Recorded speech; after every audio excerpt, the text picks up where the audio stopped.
দিবসের অর্থ কি তোমরা হয়তো সকলে জানো না। আজকের দিনটি একটি বিশেষ ভাবে পালন করা হয় এই রামকৃষ্ণ সংঘে তথা রামকৃষ্ণ মঠ মিশনে। কারণ আজকের দিনে ভগবান শ্রীরামকৃষ্ণ দেব 1886 খ্রিস্টাব্দের 1 জানুয়ারি কাশীপুর উদ্যানবাটিতে ছিলেন। সেখানে তিনি অসুস্থ অবস্থায় সব সময় বিছানায় শুয়ে থাকতেন।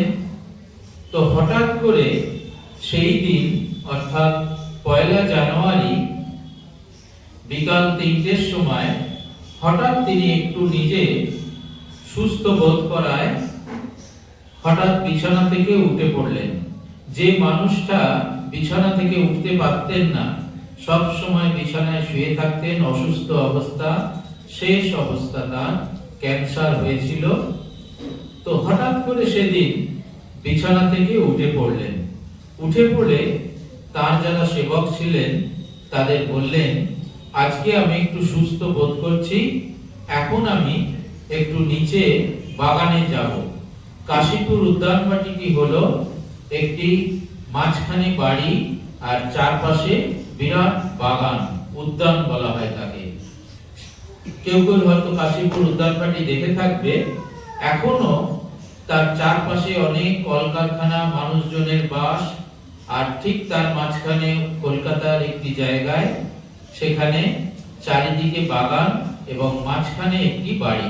খুব সুন্দর পরিবেশ, গেট দিয়ে ঢুকলেই মন শান্ত হয়ে যায়। তো সেইখানে ঠাকুর শুয়েছিলেন অসুস্থ, হঠাৎ করে উঠে বসলেন।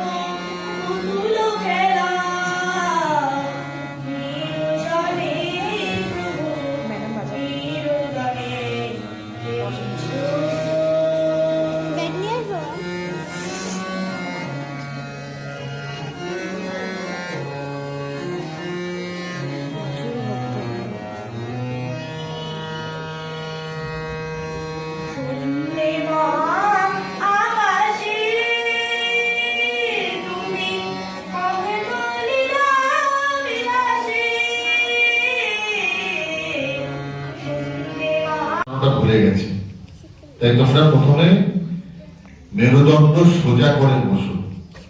স্বামীজির স্বদেশ মন্ত্রে তোমরা পড়েছো, take away my weakness, take away my unmanliness and make me a man. মা, আমার দুর্বলতা, কাপুরুষতা দূর করো, আমায় মানুষ করো। তাই প্রথমে মানুষ হতে গেলে সোজা হয়ে বসা শিখতে হয়।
ফাউন্ডেশনে গদাধর অভ্যুদয় প্রকল্পের ছাত্র।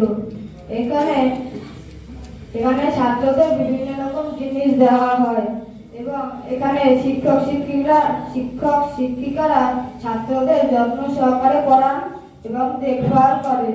এখানে শীতকালে সোয়েটার দেওয়া হয় এবং গরম ব্রহ্মার্পণম ব্রহ্মহবি ব্রহ্মাগ্নৌ ব্রহ্মণাহুতম ব্রহ্মৈব তেন গন্তব্যম ব্রহ্মকর্ম সমাধিনা। হরি ওম তৎসৎ। আমরা যা